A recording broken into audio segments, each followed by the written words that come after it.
Hey, c'est Sarah du Digital Marketing et Business Podcast. Aujourd'hui, je vais vous présenter l'économie digitale en Chine. On va notamment parler de consommateurs chinois, de plateformes chinoises et on ira jusqu'aux différentes stratégies marketing pour le marché chinois. Alors, qui suis-je? J'ai vécu 3 ans en Chine. Je suis diplômée d'un MBA en Digital Marketing et Business en Europe et en Chine. Je gère également différents types de business en ligne tels que whattheplan.com qui est un blog de voyage ou encore jouetchat.com qui est un site e-commerce de vente de jouets pour chats. Je suis en fait consultante spécialisée en développement digital, en SEO, en IA et en GEO. J'étais également professeur dans 2 écoles de commerce à Shanghai. J'ai enseigné la communication, le management, le marketing, la finance et le digital business à des étudiants niveau licence au Xinjiang College, qui est en fait une école de commerce chinoise en partenariat avec l'ESC Amiens. Et j'ai également enseigné niveau MBA, donc aux étudiants de l'ESCA, l'école de commerce sur le campus de Shanghai. Je vous propose donc un cours complet qui va vous apprendre comment fonctionne l'économie digitale en Chine. Voici du coup le sommaire. Toutes les thématiques qu'on va aborder, je vous les ai indiquées sur ces 3 slides qu'on va voir ensemble tout de suite. Alors déjà, on va commencer par les paiements digitaux en Chine. Puis nous aborderons la compréhension des consommateurs chinois à travers notamment l'économie. Je vous présenterai ensuite l'écosystème digital chinois, puis les différentes tendances digitales sur le marché chinois.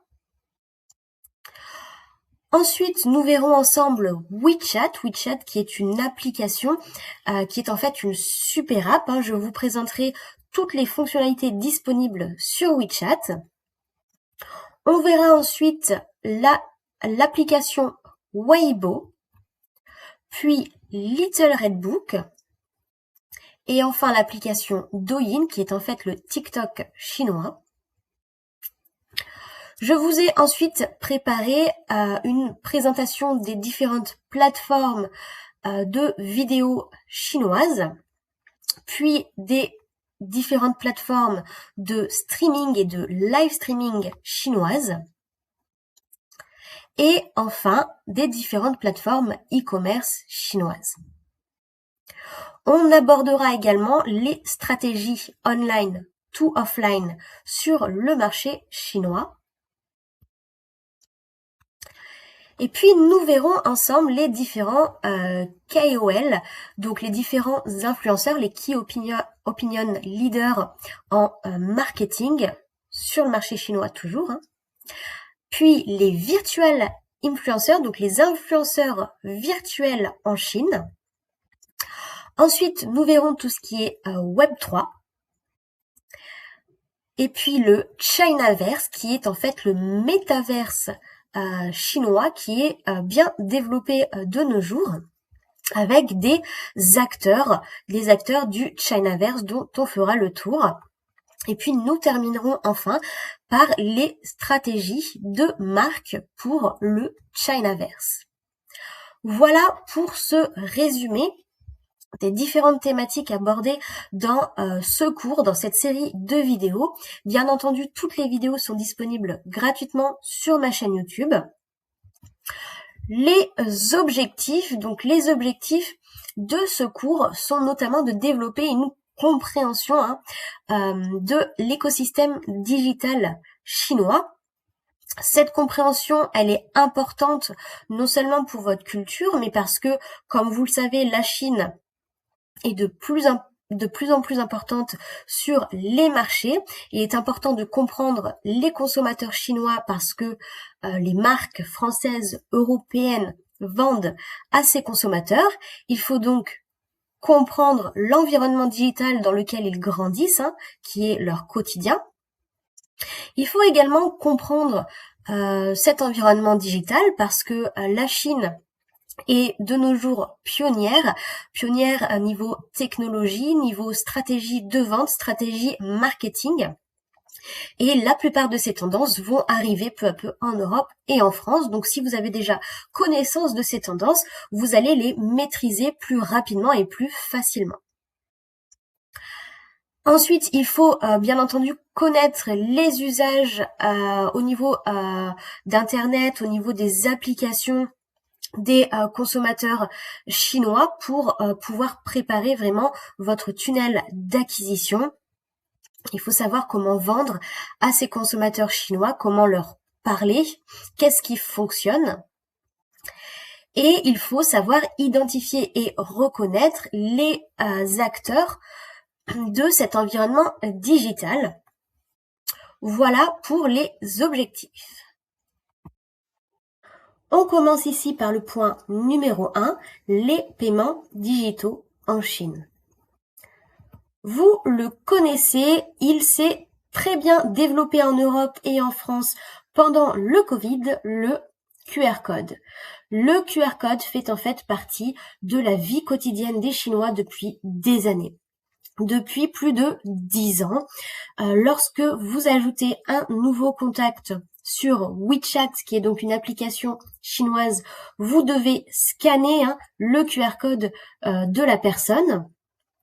Les Chinois payent au quotidien par QR code en utilisant WeChat, mais également Alipay. Lorsqu'ils vont au restaurant, ils payent également par QR code lorsqu'ils prennent les transports. Donc, on va faire un petit tour ici des différentes images pour voir concrètement comment les Chinois utilisent le QR code. Alors, sur cette première image, vous voyez du coup ici un QR code dans le ciel. Ici, c'est la Pearl Tower qui est donc située à Shanghai sur le Bund, qui est donc un quartier extrêmement populaire, extrêmement touristique également. Et là, vous voyez une personne qui scanne ce QR code qui est dans le ciel. Là, c'était en fait une opération marketing de Bilibili. Bilibili qui est une plateforme de streaming chinoise. Ça se passe en 2021. Donc Bilibili a tout simplement organisé cet affichage de QR code avec 1500 drones. 1500 drones qui sont venus du coup créer ce QR code dans le ciel pour que les gens le scannent et en le scannant, ils téléchargeaient une application de jeu sur leur téléphone. Donc voilà le type d'opération marketing qui est courante en Chine en utilisant les QR codes. Autre type de QR code, ici on parle de QR code santé. Alors pendant le Covid, j'étais en Chine, ce QR code je l'ai eu, je vous explique comment il fonctionne. Donc ce QR code est donc apparu comme une manière de gérer la pandémie du Covid.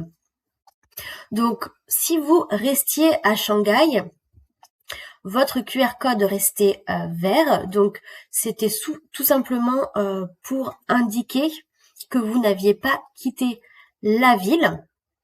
Donc le QR code à la base était vert, vous restiez à Shanghai. Si vous quittiez la ville de Shanghai, le QR code passait au rouge. Donc, tout simplement pour indiquer que vous aviez quitté la ville, que vous étiez donc un risque en fait pour les résidents de Shanghai. Pour que votre QR code repasse au vert, il fallait revenir à Shanghai et attendre 2 semaines. Sachant que après être revenu à Shanghai, il fallait, vous étiez obligé de rester chez vous à attendre que votre QR code de santé ne repasse au vert.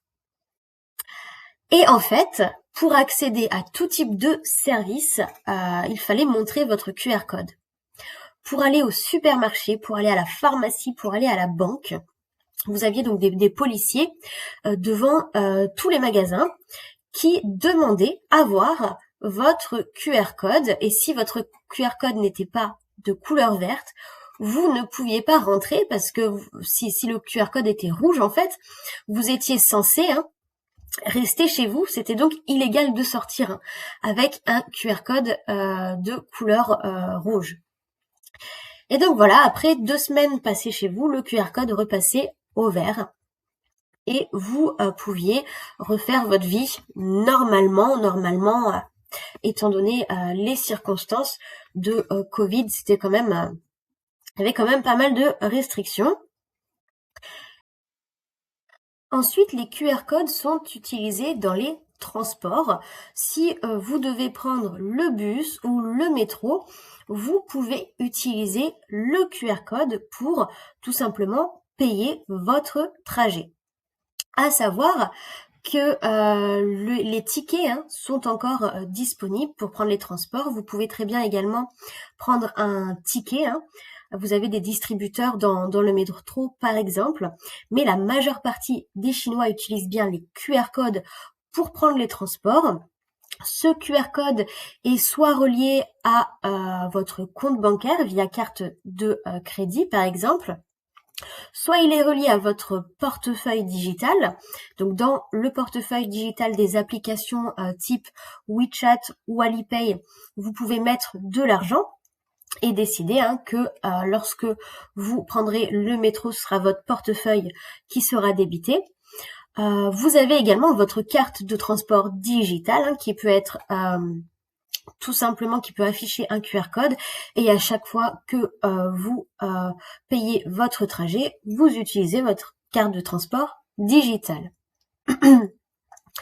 Également pour les vélos, en Chine, vous avez des milliers de vélos qui sont disponibles dans les rues pour être utilisés par la population.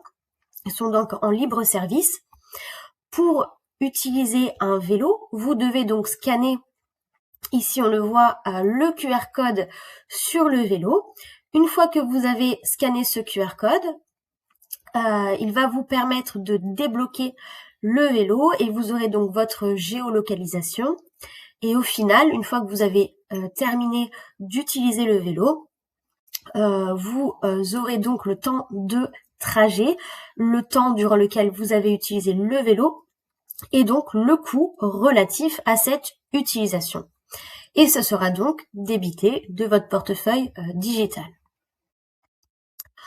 Autre moyen d'utiliser les QR codes extrêmement courants en Chine, dans les restaurants, dans la plupart des restaurants. On parle des petits boui-boui, des petits restaurants de quartier, jusqu'aux gros restaurants qui sont extrêmement réputés. Ces QR codes sont partout. Donc, pour consulter le menu d'un restaurant, mais également d'un bar, vous scannez le QR code, et pour payer, vous aurez également un QR code à scanner. On voit ici un autre usage un petit peu insolite du QR code sur les tombes. Et ici, en fait, lorsque les personnes scannent le QR code du défunt, elle peut consulter une sorte d'album en ligne de photos et de vidéos liées à la vie du défunt, le partager avec la famille, etc.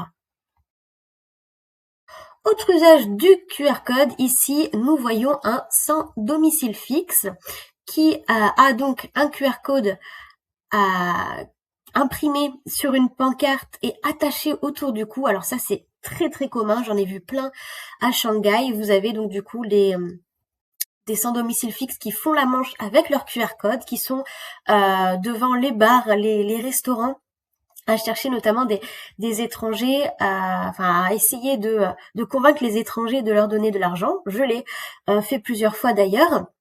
Comment ça se passe?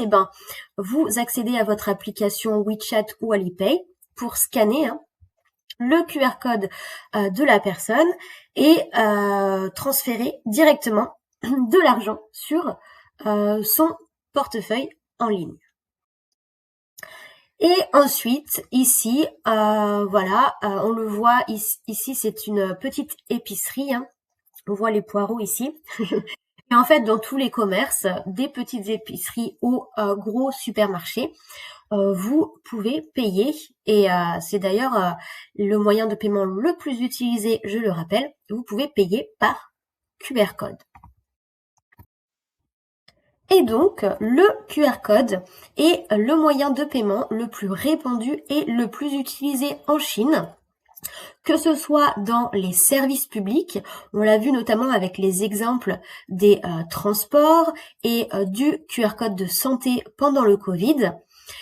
Il est également extrêmement courant pour effectuer vos achats et pour les transferts d'argent entre particuliers.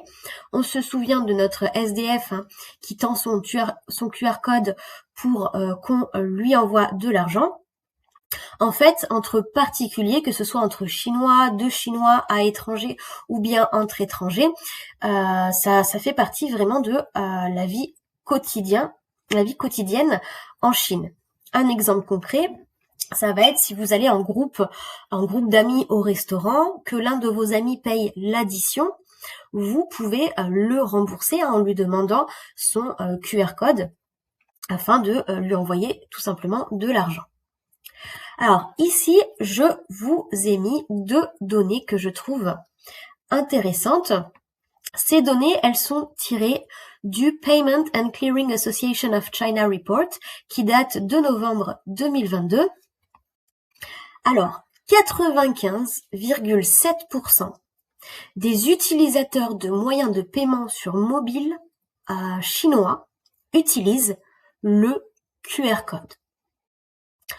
Il faut savoir que en Europe et en France, vous utilisez des moyens de paiement sur mobile, par exemple votre carte bancaire virtuelle accessible avec votre application bancaire. On a donc une tendance totalement différente en Chine.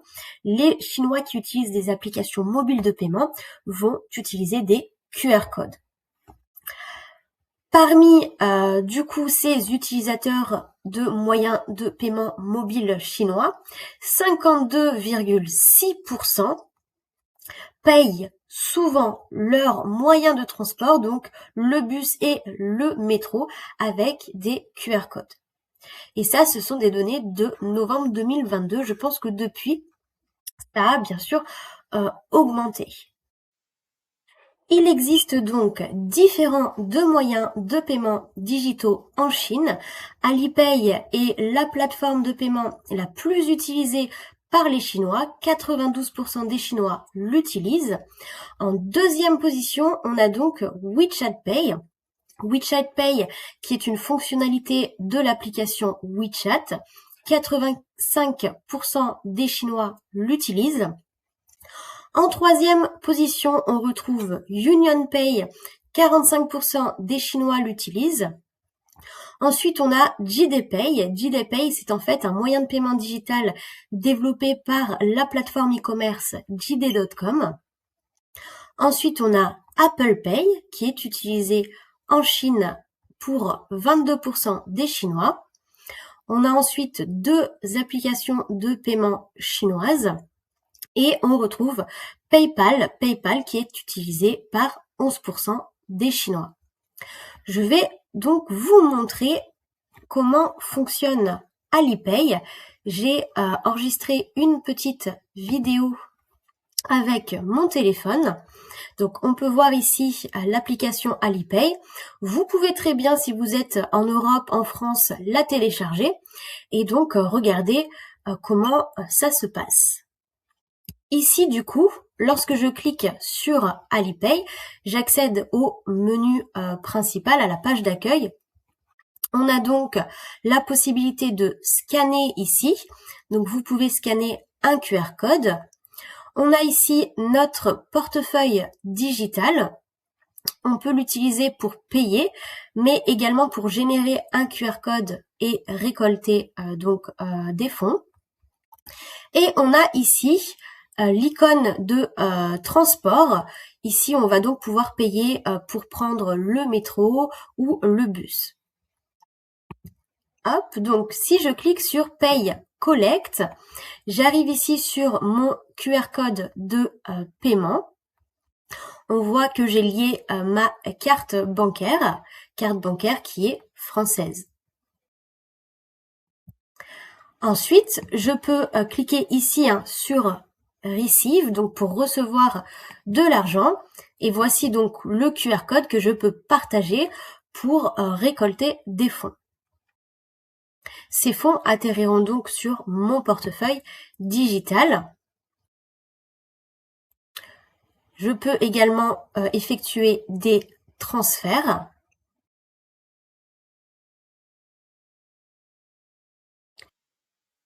Alors, ici, dans Alipay, ce que je voulais vous montrer également, c'est que ce n'est plus aujourd'hui qu'une application de paiement.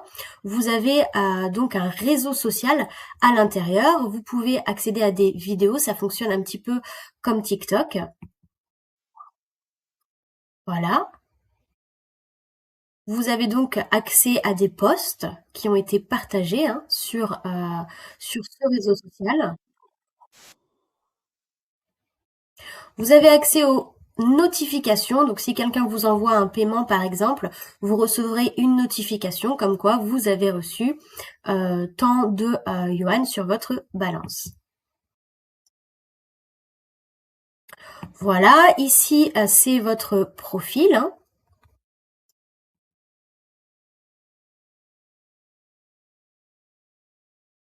Et donc ici, voici ma balance. Donc là, j'ai pas du tout de yuan dessus, mais vous pouvez très bien en fait consulter votre balance et la recharger. Ça va tout simplement prendre les fonds sur votre compte bancaire si vous avez entré votre carte de crédit. Voilà pour la présentation très rapide, très brève d'Alipay. Hop. On va un petit peu voir plus en profondeur comment ça se passe pour prendre les transports avec Alipay. Vous pouvez donc l'utiliser dans le métro ou alors dans le bus. Vous l'avez vu, ici vous avez un onglet transport. Lorsque vous cliquez dessus, plusieurs possibilités s'offrent à vous. Le transport donc par bus, métro ou taxi. Ici, je suis donc dans taxi et vous voyez, ça fonctionne un petit peu comme Uber. Ici, on est dans Didi. Didi, c'est donc le Uber chinois. Didi Taxi qui est donc disponible dans Alipay. Ensuite, si vous souhaitez prendre le métro, ici j'ai sélectionné transport Shanghai. Vous aurez donc un QR code qui va vous être utile pour prendre le métro. Pour le bus, pareil, vous pouvez tout simplement accéder à votre carte de bus via Alipay. Et donc, Alipay est disponible pour les étrangers de manière plus facile qu'avant. Avant, vous deviez obligatoirement avoir un compte bancaire chinois pour utiliser Alipay. Depuis 2020, Alipay a notamment développé un partenariat avec Mastercard et si vous avez un compte bancaire européen français, pas besoin d'ouvrir de compte bancaire chinois pour utiliser Alipay. Vous ajoutez donc tout simplement votre carte bancaire. Et donc Alipay, ça s'utilise en Chine, mais pas seulement.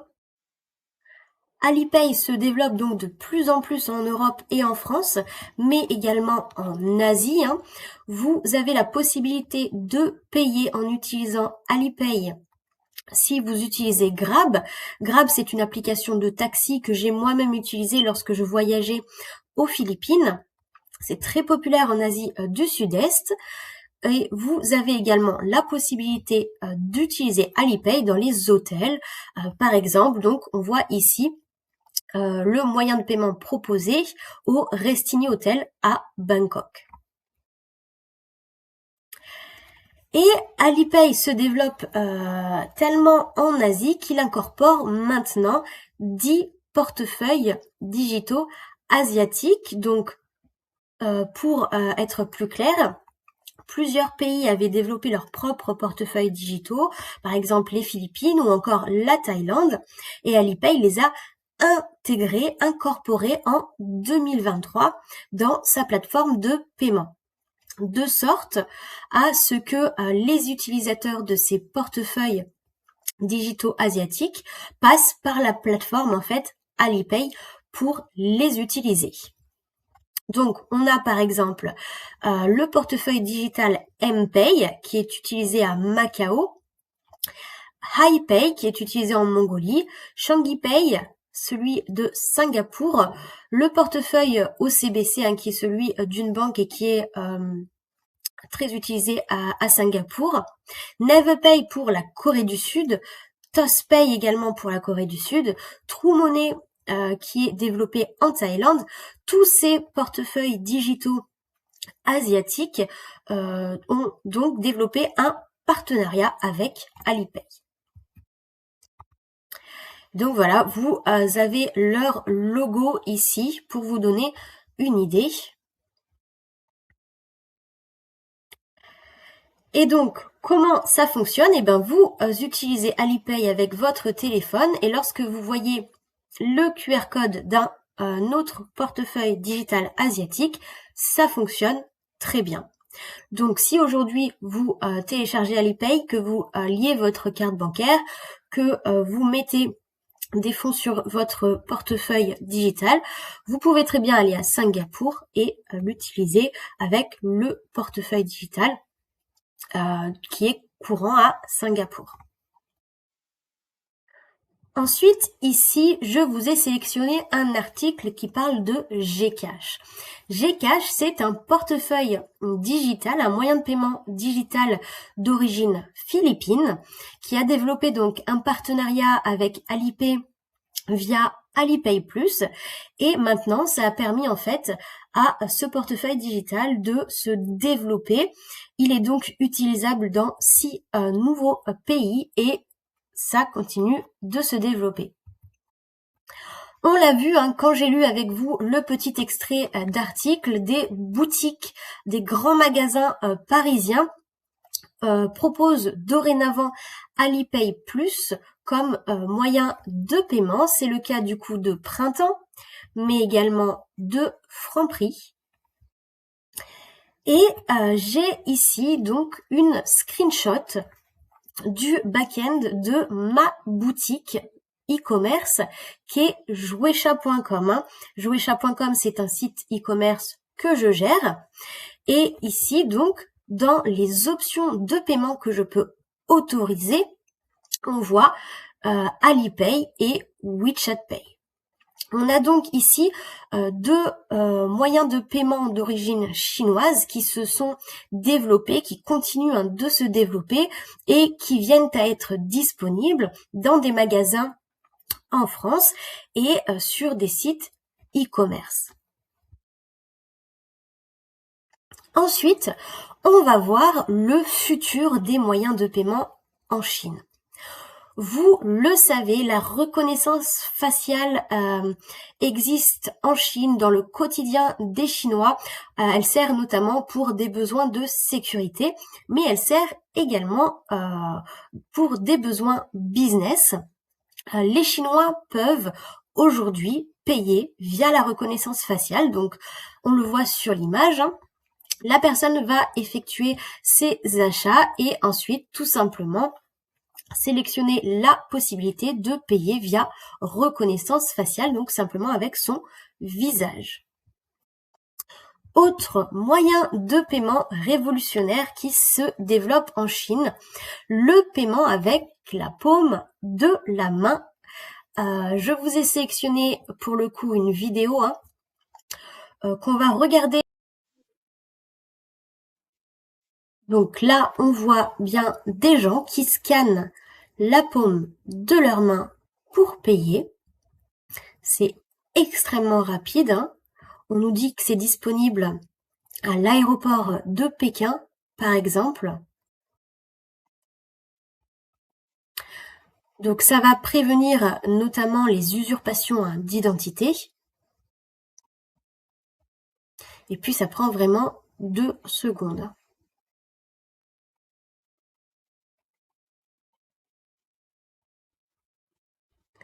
Là, la personne nous dit que ça augmente du coup l'efficacité. Donc plutôt que de sortir son téléphone, on a juste à passer à scanner sa main. Donc c'est vraiment utile et notamment pour les personnes plus âgées. Et donc ce service, il est seulement disponible pour les Chinois, pas pour les étrangers. Il faut compléter donc la vérification via WeChat Pay pour y accéder. Et puis il y a eu un test qui s'est fait à l'université de Shenzhen, donc pour tout simplement acheter des boissons ou passer à la cantine à l'université de Shenzhen. Ils ont mis en place ce paiement via paume de la main. C'est donc un paiement biométrique qui fonctionne un petit peu comme la reconnaissance faciale. Donc on a bien entendu, il y a des questions des privacy concerns, notamment donc liées à la vie privée et au partage de données personnelles. On a donc les avis de personnes. Ici, cette personne qui a donné son avis sur Douyin, sur le TikTok chinois, qui nous dit « Je peux l'utiliser lorsque mon téléphone n'a plus de batterie. C'est un excellent moyen donc de paiement. » Une autre personne qui dit c'est so convenient, donc c'est génial d'utilisation. S'il vous plaît, rendez-le accessible à toutes les autres boutiques le plus vite possible.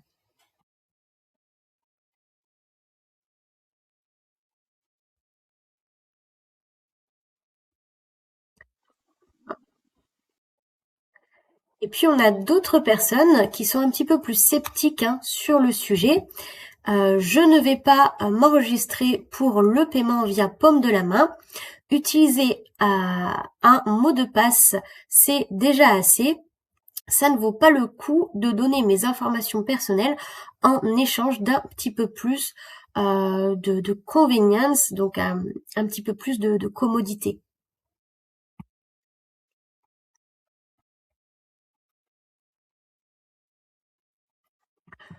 J'utilise toujours un code ou une empreinte digitale pour faire des paiements. Je pense que c'est bizarre et troublant de scanner son visage ou d'autres parties de son corps.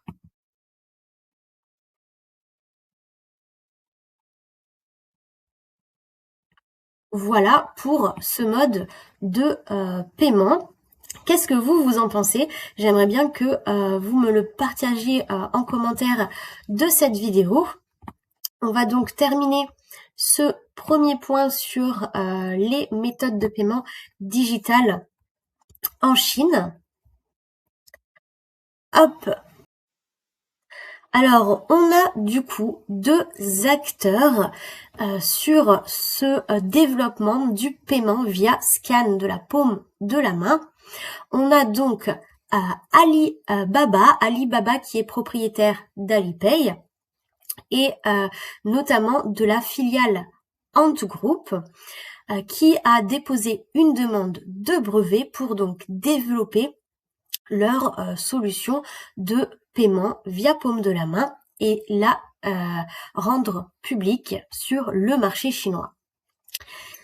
Comme on l'a vu dans la vidéo, vous voyez donc des personnes qui scannent leur paume de main pour payer à l'aéroport de Pékin. Là, l'acteur, le distributeur de cette solution, c'est Tencent. Tencent qui est propriétaire de WeChat et donc WeChat Pay. Alors du coup, quelles sont les raisons pour lesquelles vous devriez vous intéresser au digital marketing made in China? Je pense que vous en voyez déjà plein. Je vous ai fait donc une petite liste ici. Alors bien entendu, il est intéressant de s'y intéresser pour connaître tout simplement le consommateur chinois. pour être familier avec les plateformes chinoises et l'écosystème chinois, pour comprendre les tendances de ce marché, les marques chinoises, mais également le concept de super app. Comme je l'ai dit, Alipay et WeChat sont des super apps. On va voir ce que c'est dans d'autres vidéos. Et il faut bien entendu s'y intéresser pour être en avant sur les futures tendances technologiques qui vont arriver en Europe. Voilà, c'est tout pour cette vidéo. Dans la prochaine vidéo, je vous expliquerai du coup comment mieux comprendre le consommateur chinois. Et je vous dis à bientôt.